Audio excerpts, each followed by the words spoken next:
और ईमान की तस्दीक आसान भी नहीं है। अगर मुख्तसर इसे करना हो तो बस इतना सा कि मौला अली से पूछा गया कि मौला साहिब ईमान की तलाश कैसे की जाए, तब ज़ाहिर कुल्ले ईमान ही बता सकता है तलाश ईमान क्या है और कैसे है।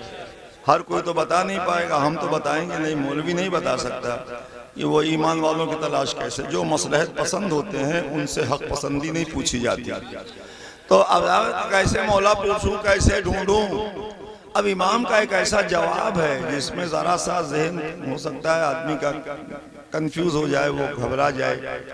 इमाम को कहना क्या चाहिए हमारे हिसाब से, हमारे लिहाज से कि जाओ देखो मस्जिद में नमाज कितने लोग पढ़ते हैं, हज में तवाफ़ काबा में कितने लोग मसरूफ़ हैं, अफ्तार सजी हुई है, रोज़ा कौन कौन खोल रहा है, शब की तारीकी में अल्लाह को याद करने वाले, नमाज शब की अदायगी करने वाले, कुरान की तिलावत मखरज और क़रात के साथ करने वाले, उन लोगों में तलाश कर लो, वही लोग तो साहिब ईमान होंगे जो खुदा से लो लगाए हुए।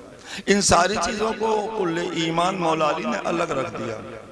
एक छोटा सा जवाब दे दिया जो सबके जहन में है, मैं याद दिला रहा हूँ सिर्फ। छोटा सा जवाब दे दिया। इमाम ने कहा अगर साहिब ईमान की तलाश करनी हो तो उनसे मामला करके देख लो।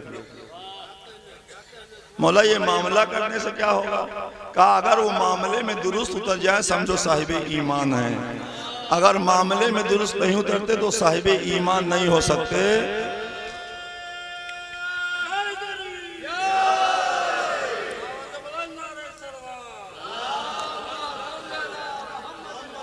इसका मतलब यह है कि हमारी इबादतें, हमारी अज़ा, हमारे जुलूस, हमारी मजलिसें, ये सारी चीज़ें इसलिए कायम की गई हैं कि हम मामलात ज़िंदगी में दुरुस्त निकल जाएंगे।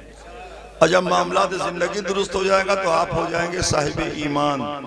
यही वो कमियां हैं जो आज पूरी उम्मत में दिखाई देती हैं कि सब बन गए लेकिन जो अल्लाह ने खल्क किया था वो नहीं बन पाए। अल्लाह ने मुसलमान न खल्क किया है न कह के, न ईमान वाला खल्क करके किया। खल्क किया तो क्या किया? लक़द खलक़नल इंसान फ़ी अहसनि तक़वीम, मैंने तुम्हें इंसान पैदा किया। हर आदमी अगर इंसान बन जाए तो उसके बाद कोई दुश्वारी ही नहीं हो सकती। हम इंसान बनते नहीं और सब बन जाते हैं। मौलवी बन जाते हैं, शायर बन जाते हैं, अज़ादार बन जाते हैं, नौहा बन जाते हैं, मद्दा बन जाते हैं, मुसल्ले को सजाते हैं, हम अजान देते हैं, अकामत कहते हैं, नमाज पढ़ते हैं, ये सब तो करते हैं लेकिन इंसान नहीं बन पाते। पहली शर्त है इंसान बनना, और इसी शर्त की निशानदेही है रसूल की जिंदगी से कि जब नबी ने ऐलान बेसत किया, अल्लाह ने रिसालत किया, तो एक यहूदी आया और उसने कहा कि अब्दुल्ला के बेटे ये कौन सी बड़ी बात आपने कर दी कि आपको अल्लाह ने नबी बनाया है। ये तो मैं भी कर सकता हूँ अपने लोगों के बीच में बैठकर कि नहीं मुझे अल्लाह ने नबी बनाया, इसलिए कि जो अल्लाह बना रहा है वो सामने है नहीं, वो तो हमसे बताता नहीं कि मैंने बनाया है। तो बनाने वाले की तस्दीक हम कैसे माने? ये आपको अल्लाह ने नबी बना दिया है, आप तो खुद ऐलान कर रहे हैं कि मैं नबी बन गया हूँ, बनाया गया हूँ, अल्लाह ने बनाया है, तो इसके गवाह तो आप अकेले हैं और तो कोई है नहीं, तो मैं कैसे आपकी नबूवत का इकरार कर लूं? तो हम नबी को क्या कहना चाहिए कि अच्छा सुनो, खड़े रहो तुम, अभी मैं चांद के 2 टुकड़े करता हूं। पत्थर उठाते कहते देखो मैं इससे कलमा पढ़ा रहा हूं।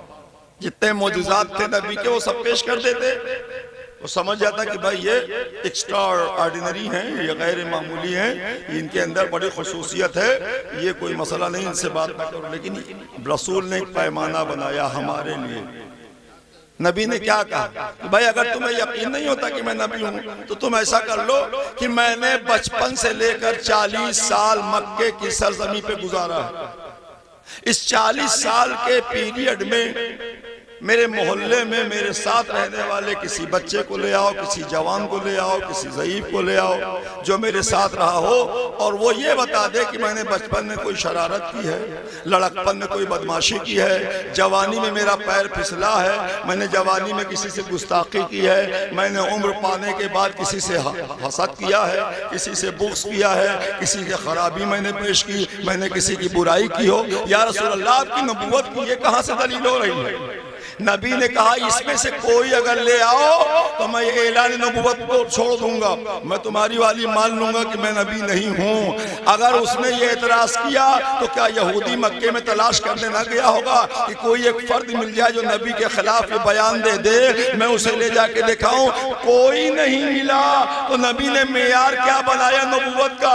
नबूवत का मेयार नबी ने मोजज़ा नहीं बनाया, एक अच्छे इंसान होना बनाया। मैं कर रहा हूँ एक अच्छे इंसान होने की हैसियत से कि अच्छा इंसान कभी किसी की बुराई में नहीं रहता, किसी से जंग नहीं करता, किसी शरारत नहीं करता।